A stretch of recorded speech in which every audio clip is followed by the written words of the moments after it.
ask the clerk to please call the roll. Council President Lyda? Here. Council Pro Tem Posey? Here. Councilmember Sweeney? Councilmember Driver? Here. Councilmember Murphy? Councilmember Middlebrooks? Here. Councilmember McClinton? Here. Quorum present. If everyone would please stand for the invocation and remain standing for the Pledge of Allegiance. Dear Heavenly Father, we just thank you for the night. We thank you for just us coming together in this meeting. I thank you for us coming together as a city.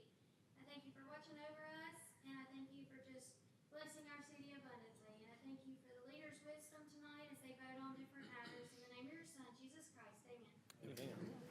Attention, salute, pledge. I pledge allegiance to the flag of the United States of America and to the republic for which it stands, one nation, under God, indivisible, with liberty and justice for all. Mayor Burkado, I believe you have some special recognitions and guests you'd like to recognize.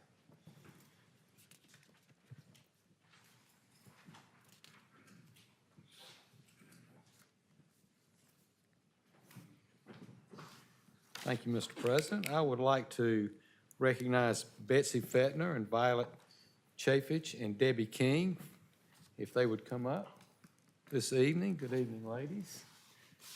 And this is Gynecologic Cancer Awareness Month. And if y'all would just stand right there in front of the sit. Hello. Good evening to y'all. And we have a proclamation that we would love to read publicly. And so, Mr. City Attorney, you would.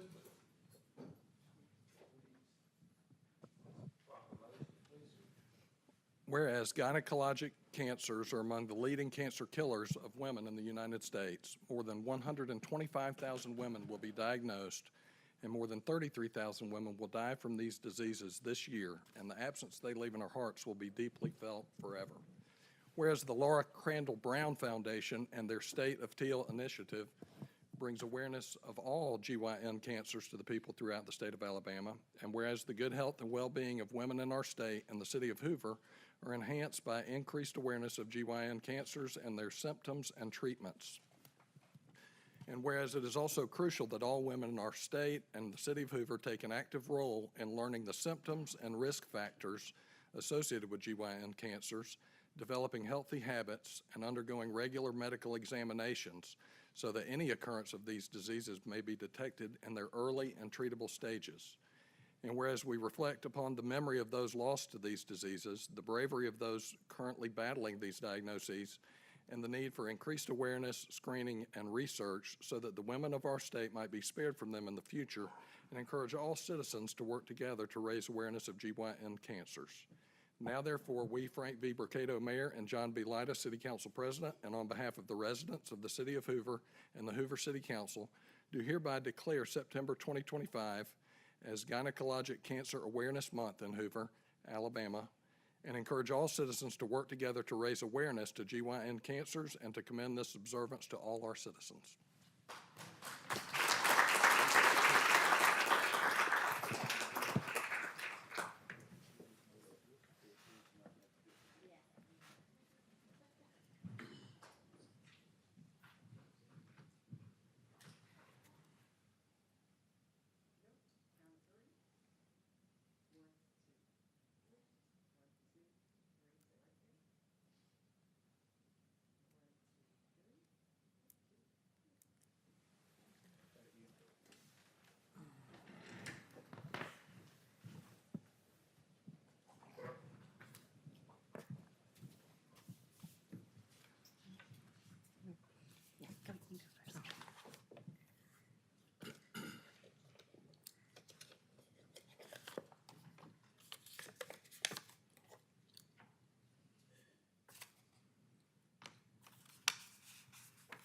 Good evening, and thank you for making this proclamation and awareness.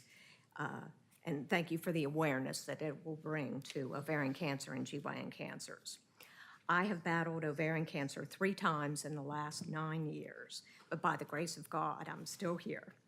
Most women diagnosed are around my age, but unfortunately, it's becoming more common in teenagers and younger women. The earlier it's caught, the better and the easier to treat. but that's difficult without a diagnostic test. Out of the GYN cancers, only cervical cancer has a routine screening test. In the near future, I believe raising awareness, along with efforts from the Laura Crandall Brown Foundation and like-minded organizations, will bring about a reliable diagnostic test for ovarian and other GYN cancers, new treatment options, and hopefully a cure. Thank you.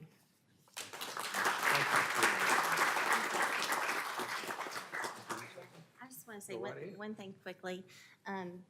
These ladies are both residents of Hoover, and I'm so thrilled to know them. They are warriors and survivors, and I just think the world of them. Like Violet said, there is only one early detection test for one of the 5 GYN cancers, and that's cervical cancer. I have these little cards, and I'm going to leave them on the table outside. They are symptom trackers. So, ladies, if you would pick one up for yourself, and men, if you'd like to pick one up for a lady that you love, that would be great. It's also got some information about the foundation on it. So, thank you for having us. Thank you so much. Thank you.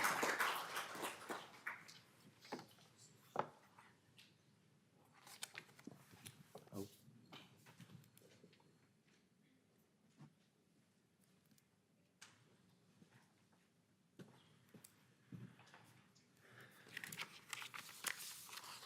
Thank you, and we would like to now come to the part of our program or our meeting where we recognize our employees who have hit a milestone, and tonight we have Rita Harper here. Rita, come down if you would. Rita is, she's part of our engineering program. She's the engineering program manager, and Rita started here August the 18th of 2005 as a senior administrative assistant in the Building Inspections Department, and she became known as the guru of permitting for her exceptional knowledge and service to contractors and residents. And if you had any questions about permitting, you always went to Rita, and it is such a specialty, and she gets folks she's able to work through the red tape so much, does a great job. 2019, she transferred to the engineering department as an administrative service specialist, and later was promoted to the program manager. And in this role, Rita manages the department's operating budget and a multi-million-dollar capital projects budget. She coordinates all ALDOT project agreements, oversees funding and reimbursement and invoices, and manages right-of-way acquisitions for both ALDOT and city projects. Big deal. Among her many accomplishments, other than keeping the engineering department in check, she successfully led the right-of-way acquisition for the Big Valleydale Road widening project, which is a significant milestone for the city. We appreciate that. And she also ensures the smooth and daily operations of the engineering department by handling requisitions, invoices, all the calls, and correspondence as well.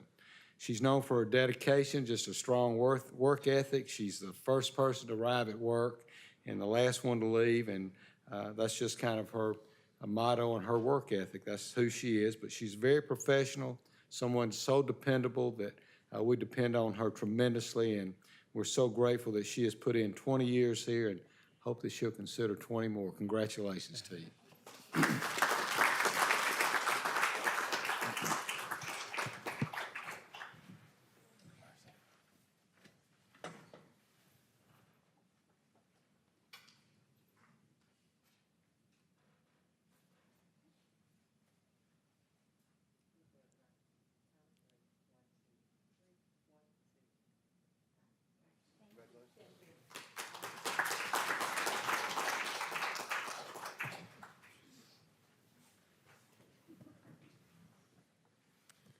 All right, next we'll hear from Ms. Cornett with a revenue trend update.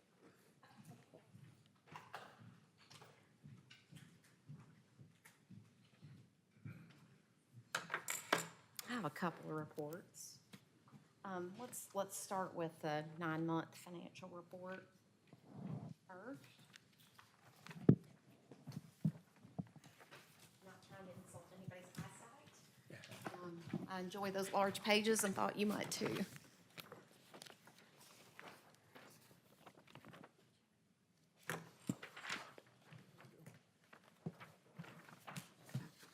Okay, so while y'all are getting your copies, if you'll move on to the first sheet here. So this is presenting the revenues for the city for the first 9 months of the fiscal year.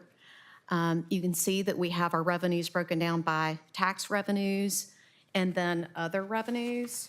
And one of the points that I'd like to make is 9 months of the year means we're 75% of the way through the year.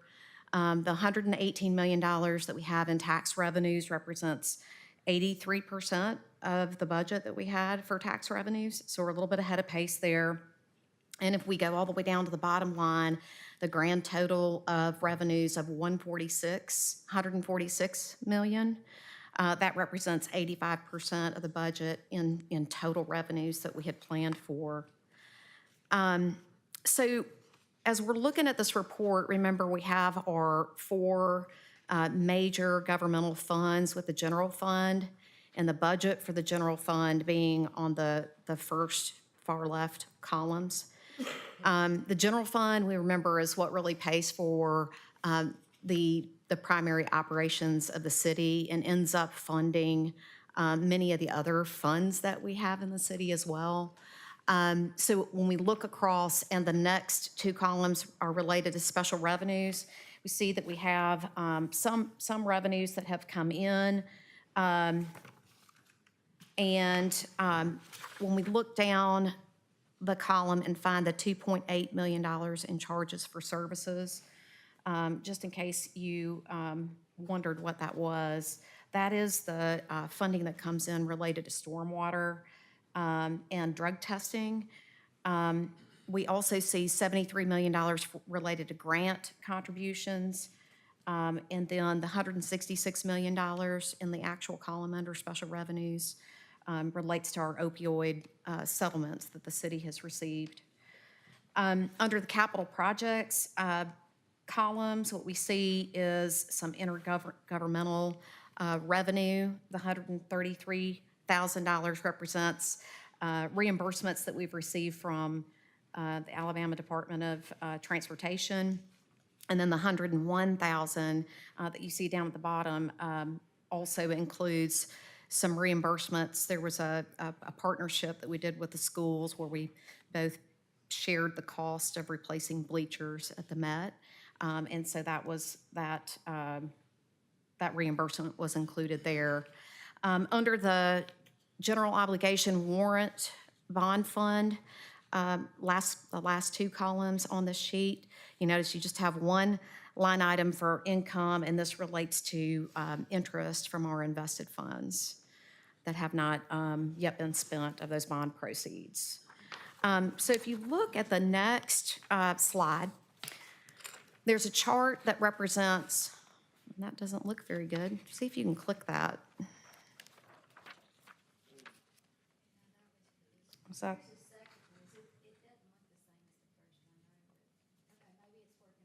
Okay, there we go. Now we have our bubbles refreshed. Thank you. Okay, so this pie reflects where our tax revenues came from. It's no surprise, probably to most of us, that 74% of our tax revenue consists of sales and use taxes. For the purposes of this graph, I have included SSUT in this group, the Simplified Seller's Use Tax. The next highest category of tax revenue is property tax, followed by gross receipts, and then some other smaller categories. On the next slide is a pie chart that shows a breakdown of all the revenues for the city. So you can see that when we look at total revenues for the city, tax revenues as a group make up 81%. So all of our taxes, it's not just sales tax, but all of our taxes make up 81% of the revenues to date that the city has brought in, with 8% coming from licenses and permitting, and then 3% coming from interest, and then we have some other smaller categories of revenues as well. On the next page, we have our statement of revenues and expenditures and changes in fund balance for each of these funds. So again, we're working with that $146 million of total revenues there at the top in the general fund. But here you can see the breakdown by kind of expenditure that we had. Just hitting on a few things as we look at, as you notice, debt service. Debt service is a big chunk. We have one more payment that I think we have a couple of payments that have to be made on our bond issues at the beginning of September. And so all of those haven't come in yet, but our total debt service was a little over 17 million for this year, based on the schedule. One of the things that I would like to point out related to the expenditures for the general fund and the excess for the general fund is that right now we're showing an excess of $26 million. I don't want us to get too excited about that because we have 3 more months of expenditures that are going to be coming in, and our expenditures tend to come in a normal kind of smooth pattern where our revenues, we've collected our revenue, we kind of collect our revenues on the front end a little bit more. So I do expect that excess to come down a little bit as we close out the year. But I think that certainly looks good for the year. On the next slide, if we want to just look at the breakdown of types of expenditures, I think this is a helpful slide to kind of see where are the dollars going, where are the public dollars going in the general fund. 39% of the expenditures to date have been paid out related to public safety, and that includes fire, police, and 911 activities. You can see our general expenditures, which include city administration, include the finance department, and other general things, make up 17% of our expenditures. Parks and Rec makes up 12%. Our debt service is 13% of our expenses to date, and the other large category is 9% for highway and road improvements. I thought that was a little bit helpful to kind of see the breakdown of where the money is going, just in a visual way. Do you have any questions about the 9-month report? Just one, Mr. President. Ms. Cornett, moving forward on the first page, tax revenue, sales and use tax, could we include another line there for grocery tax revenue and start? I can tell following you, what the grocery tax is. I have that in my, folder. I think the grocery tax year to date is around $13 million. You were gonna ask that. So I came prepared. Grocery tax gets included in the sales tax, and so it makes it a little bit difficult to pull it out on that report. It doesn't have its own code, so to speak.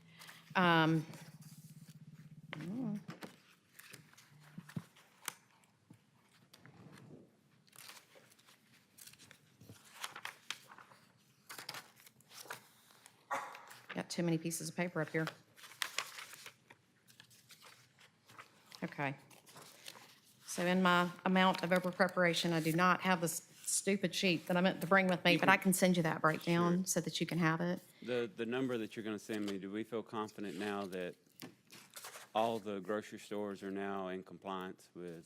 Yes, for a while, we were having to estimate the grocery tax because places like, well, I won't share who it was, but it's very difficult for some of the grocers to split between grocery and non-grocery out for sales tax, but we think that we've gotten them to where they can report those two things separately so we can track them. Because it is important to see what portion of your sales tax is made up of the grocery tax. But based on my memory, we were tracking at $13 million of sales tax related to grocery. Thank you. So that's pretty significant. Any other questions? Okay. Just quickly on the next report, wanted to provide an update. So we have, and I do want to say, like, when I'm presenting revenues and expenditures, I'm wanting to do that because we have buttoned up all of the things that we're supposed to button up in an accounting sense. Like, we've done our reconciliations, and so we can feel good about the numbers. So we are working on our reconciliations for the month of July, but we have completed all of our bank reconciliations through June, which is what was covered by the financial statements that you just saw. I did think you might like to see how we did during the month of July in terms of just revenues and our major revenue trends, and so I wanted to go ahead and report on that tonight. So we would have one more month of information related to that, and I brought really large sheets again for you guys for this major revenues report, so you can see those a little bit easier, because on this next page, the font is going to be very small. Okay. So this is our major revenue report that outlines the different sources of revenues that come into the city. So through month 10, I think it'd be 83%, if I did my percentages right, 83% of the year has passed. And so as we're looking at the major revenues report and looking at the percentage of budget that we've reached for each of these categories, we have just one category that is just shy of 83%, 82.58%. So if we round up, if you follow normal rounding conventions, they're all 83% or above, but that was the lodging tax. That is just almost right on the mark. So it's no surprise that our sales and use tax is large. I'm going to show you some graphs in a few minutes, but generally what we're seeing in terms of trends with our sales and use tax and SSUT is that sales and use is growing in kind of a small way, but SSUT is growing in a larger way. And that's something that we should expect. It's kind of something that's happening across the state because more people are purchasing things online, which means the tax collections are going to come in through SSUT and not through our traditional channels.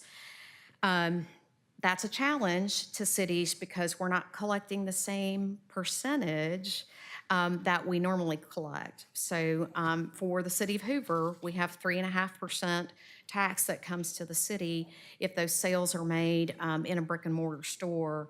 But if it is a sale made online and it comes in through SSUT, the pro rata share that gets divvied out is 2.4% to the cities, okay? And so the challenges with SSUT are that the rate is lower, so that's 1.1% lower than what we're used to getting. But then there's also a challenge with making sure that you're getting your fair share of those taxes that are collected online. Okay, so as we look at the next slide, I want to just show you a few trends, and I think all of these were pretty positive. I want to show you kind of month to month so that you can see. So we're comparing June of this year to June of last year was up by 157,000 or 1.65%. For the month of July, it was up 364,000. It's about 4.2%. And we'll look at some percentages for year to date in just a minute. But just looking at these monthly comparisons, we're starting to see some positive trends, which is good. For SSUT on the next slide, SSUT for the month of June was up around $96,000, which was a 15.7% increase over last June. In July, up $82,000, which was almost 13% increase. On the next slide, we have our real property trends, and as we know, these are taxes that are collected earlier in the year, and so we see a wide degree of variability in the months of June over the 4 years presented here. This category right now is at 97% of budget, so we've collected 97% of the real property taxes that were budgeted for this year.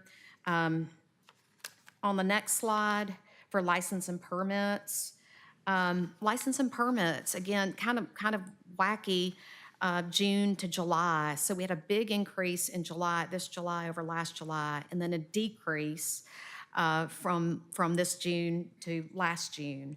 And these really kind of offset each other. So it just looked like some of the license and permit collections kind of shifted to the next month. I would call that a a zero-sum game in terms of increase.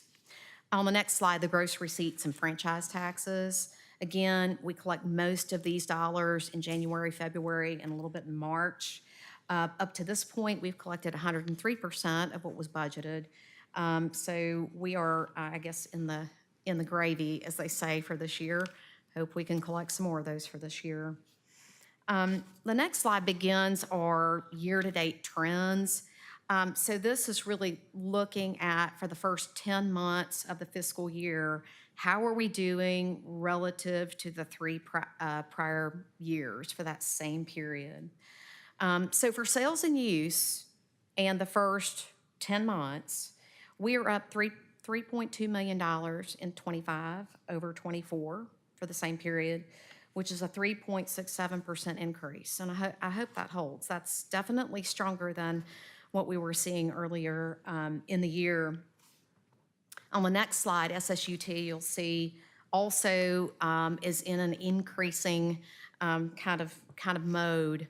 For the same period in 2025, we increased our SSUT collections by $827,000, which was a 13% increase overall.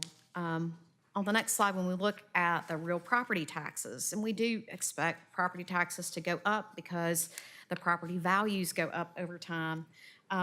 So for the first 10 months, an increase of $485,000 over last year, an increase of 3.26%. License and permits also saw a small increase, right at 1%, $120,000. And then gross receipts and franchise taxes, this is my last one, went up by $334,000 or 3.87%. That's the next slide. Just one more. Pink, there we go. $334,000, increase of 3.87%. I found my grocery sales tax information. Okay, $13,282,303.80 collected to date. Our monthly amounts for grocery tax that we collect range from about $1.2 million to $1.6 million. June was a high month for some reason. Lots of people eating, I guess. But right at a little over $13 million in grocery taxes. All right. Any questions about that? No? That's all I have. Thank you. Thank you, Ms. Cornett. We'll now move to the regular agenda, beginning with item number 1, payment of bills. Mr. President, I move to pay the bills. Second. Have a motion and a second for approval. Any comments or questions from the body? Any comments or questions from the audience? Seeing none, all in favor say aye. Aye. Any opposed, nay. Ayes have it, the motion carries. Item number 2, we'll entertain a motion for approval of minutes from August 11th, 2025. Mr. President, I move to approve the minutes without reading. Second. Have a motion and a second for approval. Any comments from the body? Any from the audience? Seeing none, all in favor say aye. Aye. Any opposed, say nay. The ayes have it, and the motion carries. Item 3, resolution number 8551-25, Mr. Corley. This resolution approves a 040 retail beer on or off premises alcohol license and 060 retail table wine on or off premises alcohol license for Taziki's Mediterranean Cafe, doing business as Taz Hoover LLC, located at 5880 LC Road, Building D, 1, Hoover, Alabama. Mr. President, I move for the approval of resolution number 8551-25. Second. We have a motion and a second for approval. Ms. Dickerson, anything to report on the application? There are no issues with this request. Very good. Any questions from the body? Comments from the audience? Seeing none, all in favor say aye. Aye. Any opposed, say nay. The ayes have it, the motion carries. Item 4 is resolution number 8552-25, Mr. Corley. This resolution authorizes Mayor Brocato to accept a bid number 25-016 from ScreenWorks NEP for the truck-mounted LED video screen rental for the cost of $25,500 and authorizes the mayor to execute an agreement regarding the same. Mr. President, I move for approval of resolution number 8552-25. Second. Have a motion and second for approval. Mr. Pepper. Yeah, thank you. This is the video board that we used during the SEC baseball tournament. It's over in left field. It's a temporary board. We put this project out to bid. We did receive one bid back from ScreenWorks NEP. It's the company we've been using for the past 4 years. It is a one-year agreement with the option to extend that agreement for one more year should both parties choose to do so. And it's important to note, too, that this money will be coming out of the 2026 operating budget. Very good. Any questions for Mr. Pepper? Just one, Mr. President. How does the price compare to last year? It is a slight increase from last year. We've used this company for, like I said, for 4 years. The very first year that we used them, it was $22,000. We were splitting that cost with another management company at the time.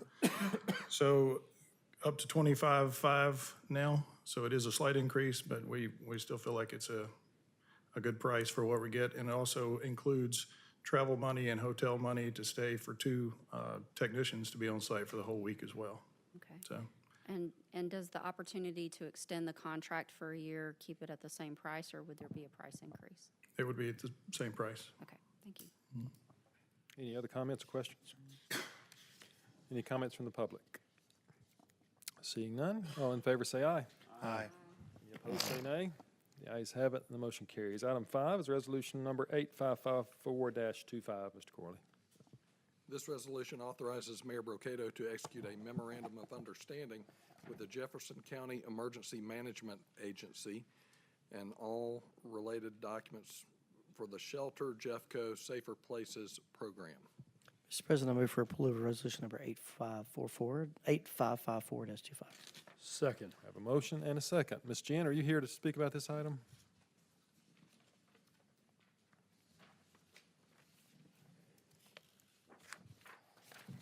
Good evening. I'm here to talk about the transportation plan, the annual yes, ma'am. That transportation is it. plan. Mr. President, I believe what Mr. Corley read and what the resolution is are two different things.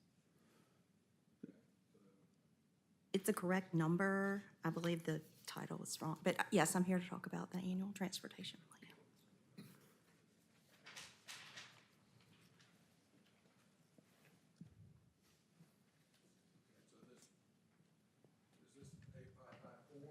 Yes. That's correct.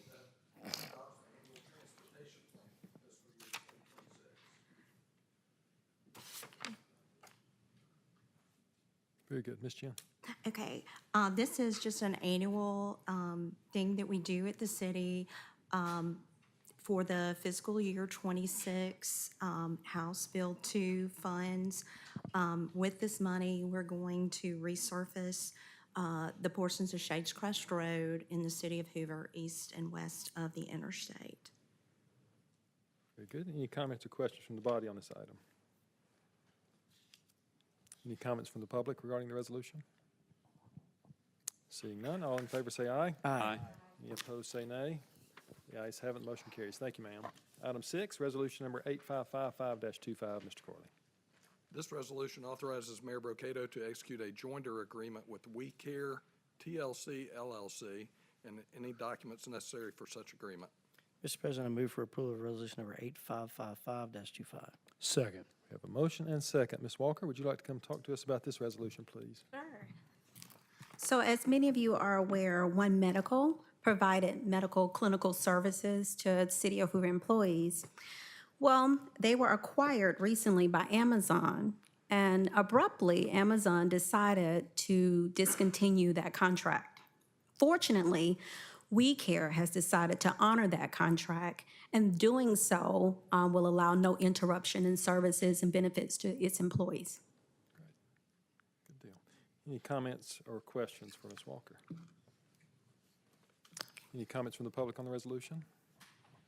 We have a motion and second for approval. All in favor say aye. Aye. Aye. Opposed say nay. The ayes have it, and the motion carries. Item number 7, resolution number 8556-25, Mr. Corley. This resolution authorizes Mayor Brocato to execute an agreement with Hoover Mall Holding LLC for the 9/11 stair climb at the River Chase Galleria. Mr. President, I move for approval of resolution number 8556-25. Second. There is a motion and a second. Ms. Peoples is here to talk to us about the item.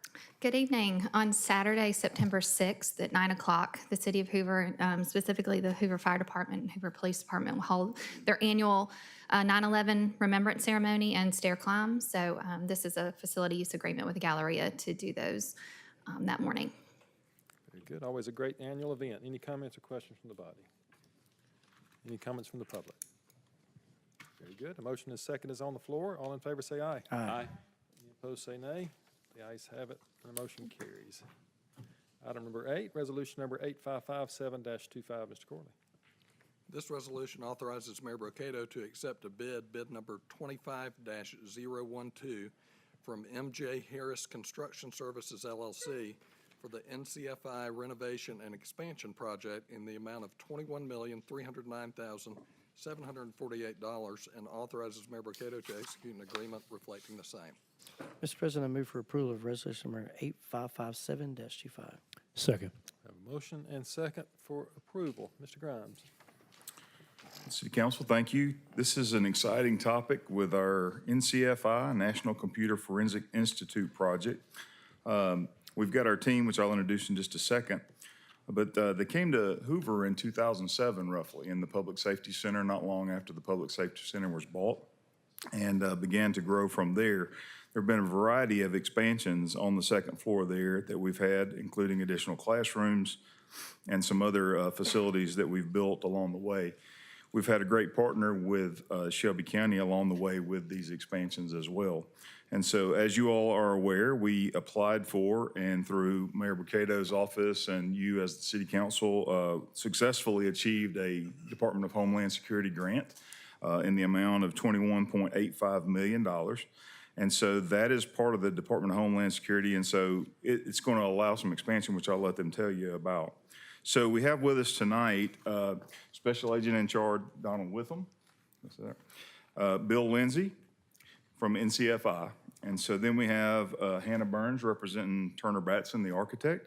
We have representing Lemoyne Project Management Services, Bill Heath, and then I'm going to turn it over in just a second and let Mindy Wyatt give you the details of the grant. The item tonight is to award the grant, and if you do that, when we finish, I'm going to recognize the folks on the last row, because I can't recognize them until you take action. Okay.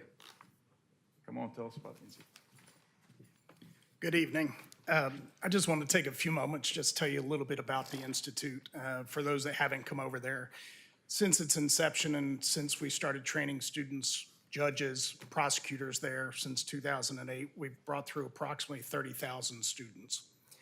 This past year, we had over 4,000 students attend in person. To give you an idea of the economic impact on the city, there was over 27,000 room nights that we provided the funding for. This year, we're already over 28,000. Our fiscal years run in conjunction with yours, so we're looking to continue to increase that through the month of September because we backload many classes in September, making sure that we have the funding for it.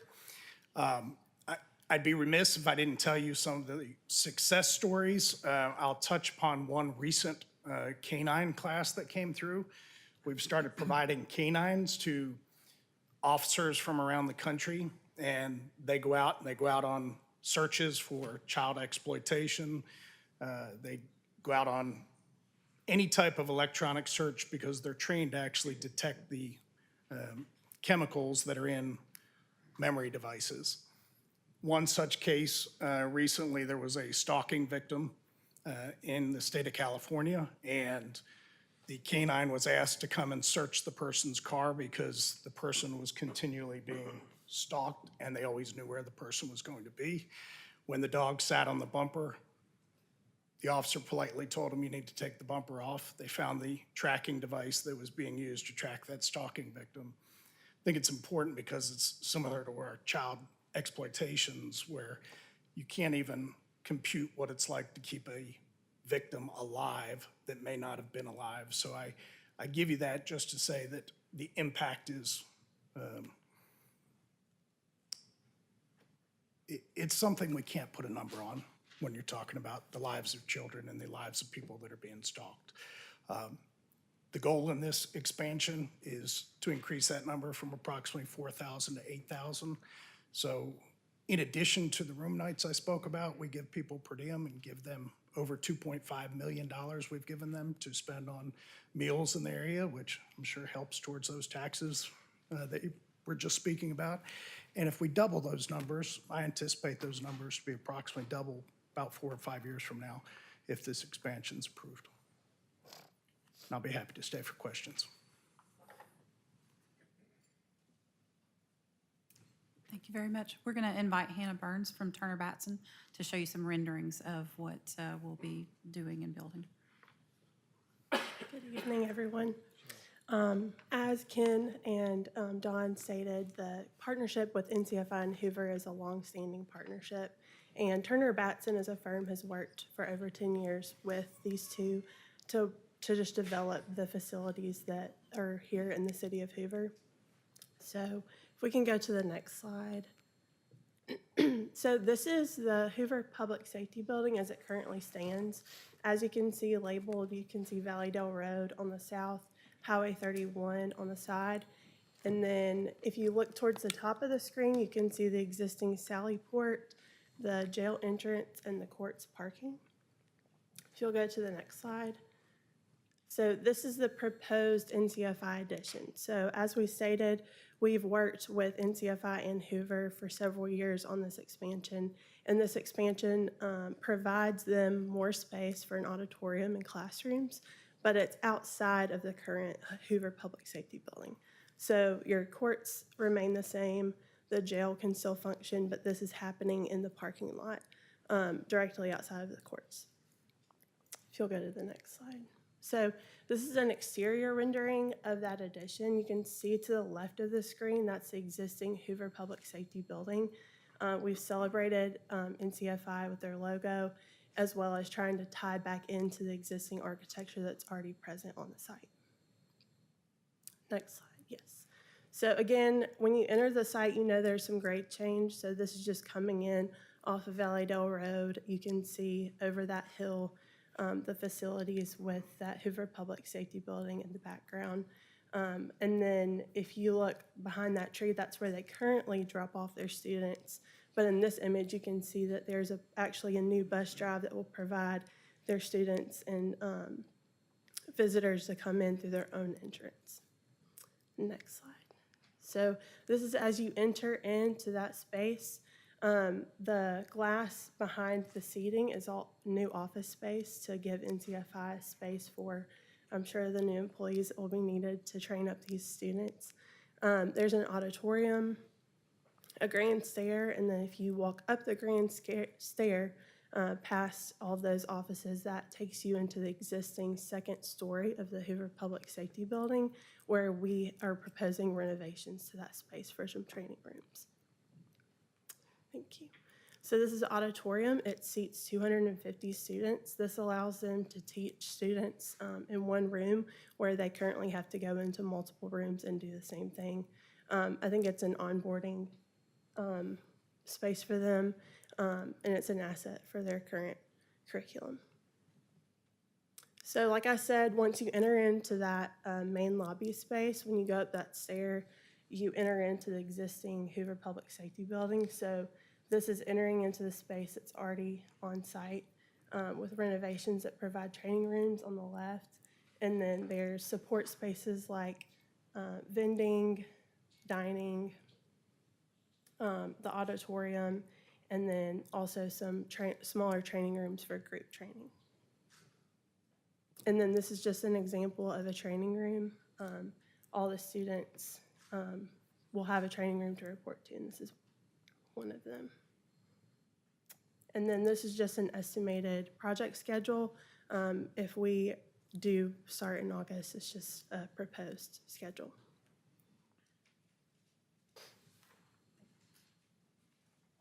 All right, thank you, Hannah. So if you are around Hoover at lunchtime, you will see the buses that drop off NCFI students. They're certainly in our restaurants eating. You'll see them with the NCFI tags on to hold their badges and everything. So we appreciate everything that they do.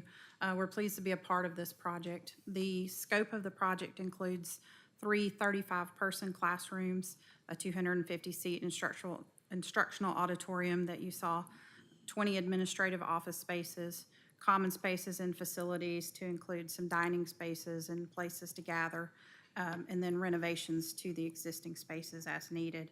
I want to go a little bit through the funding information. What we're asking council to vote on tonight is to award the bid for the construction of this project. The Department of Homeland Security issued a grant for $21,850,000 for the construction of this facility. Shelby County is paying an additional $1.1 million directly for the architect and design fees. After allocating $540,000 to construction project management and inspection fees, the city found that we have available funding from the grant of $21,310,000. The city received 2 qualified bids. Both of those bids were above the amount of the available funding. There is a provision under the Alabama bid law that allows us, in that case, to declare the lowest bidder and enter into negotiations. We believe that time is of the essence and that the negotiated changes in this case are in the public interest and the changes do not materially alter the scope and nature of the project. So therefore, the city issued a notice of intent to negotiate to the architects. After accepting alternate 1, which removed elevator modifications, MJ Harris was deemed the lowest responsible and responsive bidder at $21,954,000. The project team sat down with NCFI and the rest of our team to value engineer some of these items so that we could get the cost down to the available funding. That list of items is included in your packet. So therefore, tonight's action is to award the bid to MJ Harris as the lowest responsible and responsive bidder for the amount of $21,309,748. Lemoyne will be acting as the construction project manager. That's part of that initial cost outside of the cost of the bid. And that is to act on the city's behalf as our advocate, kind of be the boots on the ground during the construction phase and to help keep us on schedule and within budget. And we are happy to entertain any questions that council has at this time. Any questions for Ms. Wyatt or the team? Thank you so much for the presentation. First of all, just one question. Does it take care of also the furnishings as well, too? The furnishings are actually provided by NCFI under their dollars, so it does not include all of the fixtures. Any other questions? Very good. Thank you all. Any comments from the public tonight regarding the resolution before the council? Very good. We have a motion and a second for approval. All in favor say aye. Aye. Any opposed, nay? The ayes have it, and the motion carries.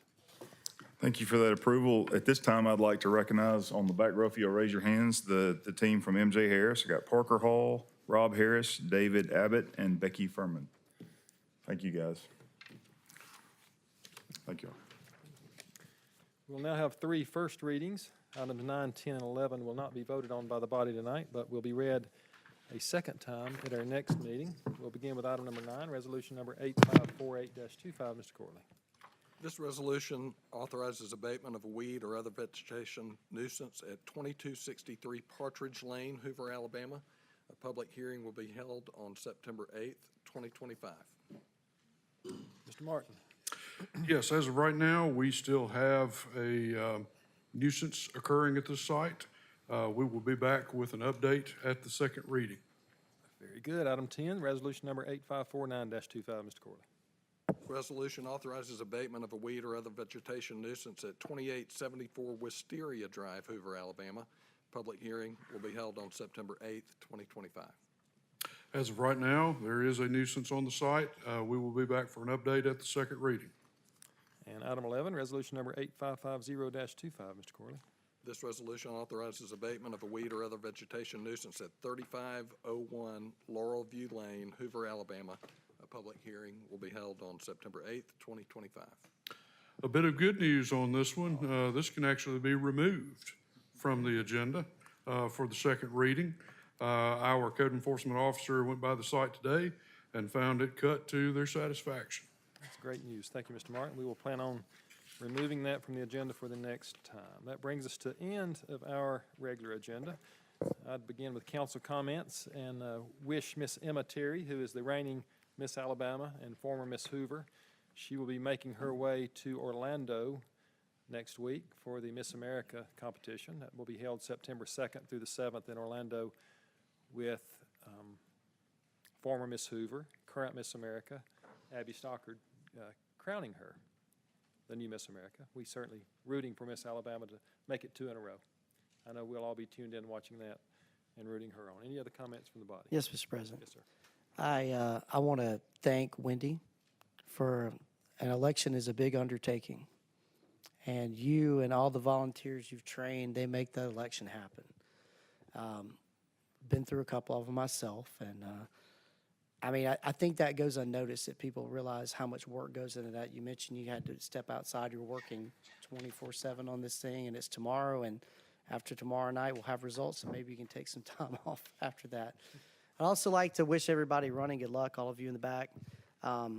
This is a rewarding job. It's a tough job. A lot of times you have to balance work, like I have the last few months since April, since being promoted, and had to balance whether to be here, whether to be at work, and then also with kids' activities. You know, school doesn't call and plan around city meetings for those things, so sometimes you have to choose. I'm amazed at the amount of resources being put toward this election. I was talking to Casey earlier, and I think my first election, I spent $2,000 on an election and a runoff, and that was about it. And now that same seats are between 20 and 80, depending on who wins that seat. That so much is going to be spent on it. That's escalated quite a bit. Maybe some of that's inflation. I'm not sure, but I do wish you all luck. It's rewarding. I'm here for any of you when you get elected to advise, to help you in any way. I'm sure everybody else up here is, and we'll find out tomorrow night who's going to be sitting in these seats in November. Very good. Any other comments? Any comments from the public? Mr. Silko. Good evening, everybody. Again, I'm Chris Silko from 2152 Chapel Road. I think I met most of you last meeting that I was at. For those who weren't, hopefully you got my letter, Mr. Posey, about our ongoing zoning issue. So just want to provide a very quick update. We did indeed have a meeting last week with Mayor Bricado and most of the city staff and Mr. McClin representing the city council. So I just wanted to say thank you all for that. I think it was productive. It's refreshing to see the responsiveness of our elected officials to a concerned citizen with an issue like this. A lot of people have said it's only because it is an election coming up here in the near future. So whether that's true or not, all joking aside, I think this zoning issue has been going on since well before the last election. And unfortunately, our zoning issue problems will be going on long after tomorrow's election. So regardless of elections, I just want to say we look forward to continuing to engage with the city, with the council, the administration, and hopefully bring this problem to a close. Thank you all again for your service to the city. Thank you for your time. Thank you, sir.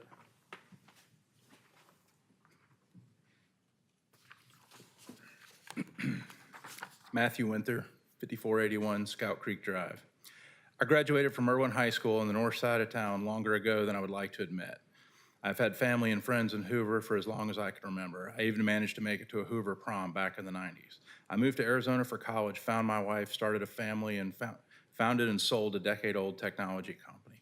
After my 20 years in Arizona, we chose to relocate to Hoover, a city I'd always admired. We purchased property in 2007 with the intention of building our dream home in Hoover because of the schools, low crime, and quality of life. Life happens. It took more time than we expected to get moved to Hoover, but after a few years, we were here. The property purchased is bisected by Hurricane Branch, a creek, which is one of the main reasons I fell in love with it. My wife liked the proximity to a shoe store. In 2014, we planned on building a home. There was a significant rain event, and I noticed what I had always considered to be a ditch next to the driveway had been substantially eroded. It was about 3 feet wide and a foot deep and had eroded to becoming more than 6 feet wide and significantly deeper than I am tall.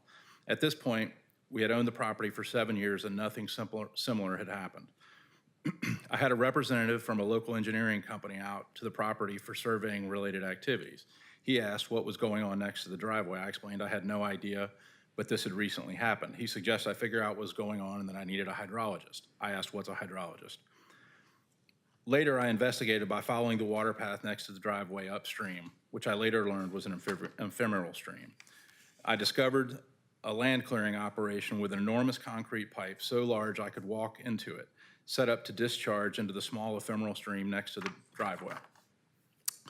This began a long journey for my family that I never expected we would experience when we decided to relocate to Hoover.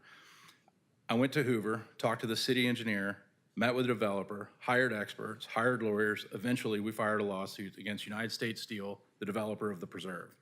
During this time, I learned a lot about engineering, construction, and stormwater. I even managed to get a job at the National Water Center on campus in Tuscaloosa, supporting the development of water modeling software for NOAA to predict flooding. I worked with many hydrologists and scientists and learned a lot about hydrology along the way. In early October of 2021, there was a significant rain event. During further development of the preserve, recently installed concrete culverts washed out, backed up an enormous amount of water and washed out. This sent a torrent of water carrying rocks, sediment, trees, and other debris into Hurricane Branch, where it was carried downstream. What didn't settle on my property settled in other places downstream, damaging homes along Alcere and water bodies all the way to Paradise Lake. Later, Hoover held a meeting for residents to discuss the situation resulting from the storm. I met lots of Hoover residents all over the city who had stormwater issues, and I realized my problem was not unique. Hoover is not serving its citizens in terms of stormwater infrastructure. Thank you, Mr. Winther. I began Do you have anybody attending else city who wishes to council comment tonight? meetings and Thank you, actually Mr. paying Winther. attention to local politics. Mr. Winther, your time is up. I've learned Please have a seat. lot about what is happening in Hoover politics, Mr. Winther, and to echo please have a some seat. of the city council Officer, will members, you we can please do escort better. him to his seat, please? Anyone else like to speak? Hoover is tonight? better than this. Citizens deserve to be If heard there's and nobody else, respected. meeting's adjourned. I think it is understood that not everyone is going